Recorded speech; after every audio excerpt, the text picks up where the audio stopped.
Hello, this is teacher Brenda, and today we are gonna talk about modal verbs. Well, a modal verb is a word that expresses possibility, certainty. It also can express rules or obligations, or we can use it also for recommendations or advices. Today, we are going to know how to use them all. Let's start for the modals that express possibility. Here we have can, could, may, might, and must. In the scale of possibility, we have can't at the beginning. This modal verb is used when we are 99% sure that something is not possible or that something is not certain. In the middle, we have could, may, and might to express that we are 50% certain or there's a 50% probability to something happen. And at the end, we have must. That expresses that we are 100 or almost 100% that something is possible or something is certain. Now, let's check some examples using these modal verbs. The first one says, Osama bin Laden can be the president of Mexico. We are 100% sure because he is Pakistani. Number 2, the suspect A may have a gun. We are not sure, we have to investigate. Number 3, Alfred may play soccer because he has a ball, but we are not sure. And the number 4, we have Brenda must have a baby. We are 100% sure that this is possible because we have seen her pregnant. The structure is quite simple. To create a sentence using these modal verbs, we need a subject. Remember that a subject can be a name, a person, a place, or a thing. After that, we can add a modal verb. We can use can't, could, may, might, or must. After that, we need the verb in simple form. And finally, we can add a complement depending on the sentence. The next modal verb that we are going to check is must. We use must when we are talking about self-obligation and rules. Have you ever seen these pictures? Well, they are examples of rules and obligation in some places. Now, let's check some examples. The first one says, in the library, people must be quiet. It's a rule. The next one says, David must water the plants. Maybe he is the gardener, so that's an obligation for him. The structure is quite similar to the one that we have checked. We need the subject, the modal verb, the verb in simple form, and the complement. The next modal verb that we are gonna check is mustn't.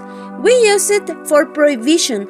That means that we cannot do something or we are not able to do it. The examples that we have are people mustn't enter to the swimming pool if they have eaten.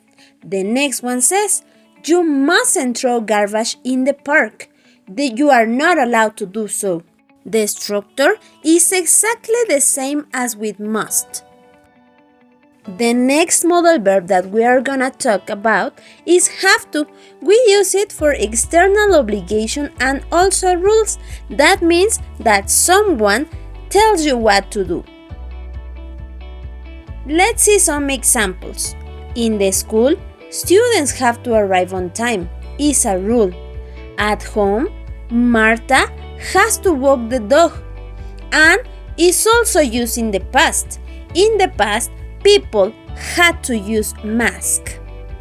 It is important to say that we have to modify the verb have to depending on the subject. For example, if we use I, you, they, and we, it stands in the same way. And if we use he, she, and it, we have to modify to has to. When we use it in past, it is have to. And also we can use it in future. We have to say will have to. For the structure, we need the subject plus have to, has to, have to if it's in past, or will have to if it's in future. After that, we add the verb in simple form and the complement. Apart from that, we have the structure don't have to. That means the absence of obligation. This is used in order to express that it's not necessary to do something. Let's see some examples. On online classes, people don't have to go to school. It's not a rule and it's not necessary. Then we have Maria doesn't have to wash her hair every day. For the structure, we need the subject plus don't have to or doesn't have to. Remember that don't is an auxiliary used for negative sentences in present simple, but for the subjects I, you, they, and we. And doesn't, it is used for he, she, and it. So you had to focus only in the subject. Then we need to add the verb in simple form, and then we have to add the complement. Last but not least, let's check the modal verb should and shouldn't. We use this modal verb for recommendation and advices. Imagine that you had a flu and you go to the doctor. The doctor tells you, you should take some pills. It's a recommendation. It's not a rule and it's not an obligation. You decide if you want to take them or not.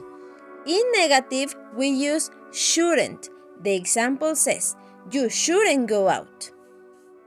The structure is the same as in all the modal verbs. You have the subject, the modal verb should or shouldn't in negative, the verb in simple form, and the complement. This is the end of the video. Let's make a summary. We use modal verb must, may, might, and can for possibility and certainty. We use have to for obligations and rules, and we use don't or doesn't have to for the absence of obligation. Finally, we use should and shouldn't for advice. The structure is similar in all of them. We use subject, the modal verb, and the verb in simple form plus the complement. I hope you liked this video. This was Teacher Brenda. See you!